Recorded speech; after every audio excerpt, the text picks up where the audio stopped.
It might feel like we just got through an intense election season, but another one is brewing in Wisconsin.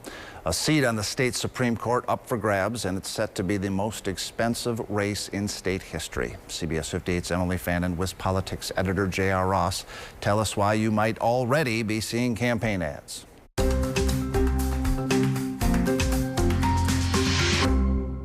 This week, we're going to begin with Governor Tony Evers taking executive action to create a new Office of Violence and Prevention. It would be one that would create a new state agency that would be responsible for distributing grants to places like school districts, law enforcement, other nonprofits to try and curb gun violence across the state. So he directed $10 million in federal funds to get this office up and running immediately. But Jared, we're already hearing that Republicans are unlikely to fund it in the future because they prefer direct investments instead in law enforcement. Look, I remember a month ago, Robin Vos, the Assembly Speaker, talked about this new committee in Madison to go find government efficiency, to find waste and fraud and to cut spending.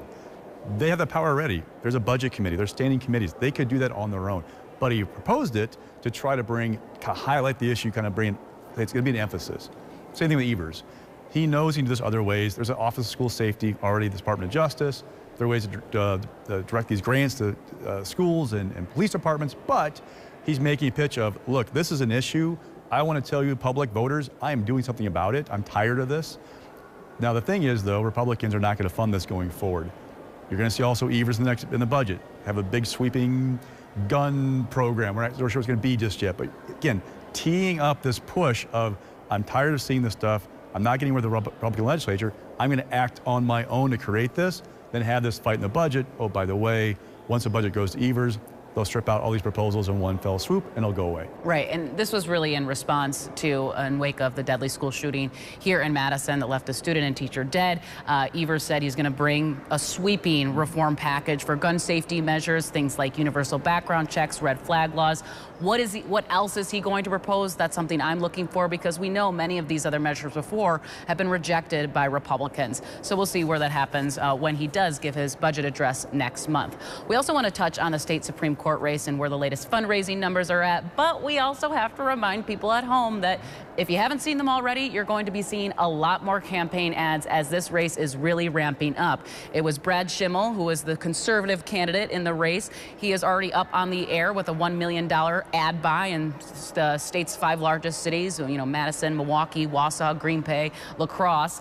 Meanwhile, Crawford has a liberal group, Susan Crawford, the liberal in the race. She has a group already up in ads trying to attack Brad Schimmel. But this is all about, you want to define yourself first in this race before someone else defines you. So a couple points about what we're seeing so far. One, Susan Crawford's report raised $2.9 million since getting the race in May of last year.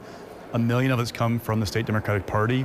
That's a big deal because political parties in Wisconsin can take unlimited contributions from donors and make limited transfers to candidates.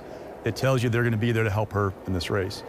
Schimmel up on the air already, seeing a lot of big name Republican donors who historically give to Republicans and conservative causes, give him as campaign, up on the air to find himself because he's going to face attacks on things like rape test kits. If you look at the ad, he says, justice is my calling. He took the lead in his words on addressing this backlog of rape test kits. Democrats will say, well, wait a second, Brad. The first 2 years you're in office, there's a backlog of 6,000. You only tested about 9.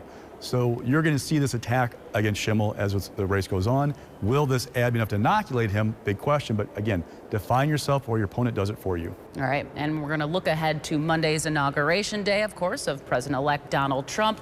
Some noteworthy things that I'm looking for. What executive action is he going to take? Of course, he's promised these mass deportations, but have given minimal details on what that plan will look like.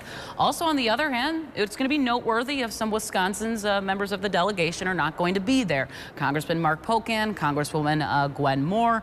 Meanwhile, all Republicans serving in Congress from Wisconsin are going to be there. So what else are you looking for, JR? Well, how does the Trump presidency, the early days, shape this spring environment? So, okay, we both read in national reporters talking about dozens of executive actions the first day or first days in office.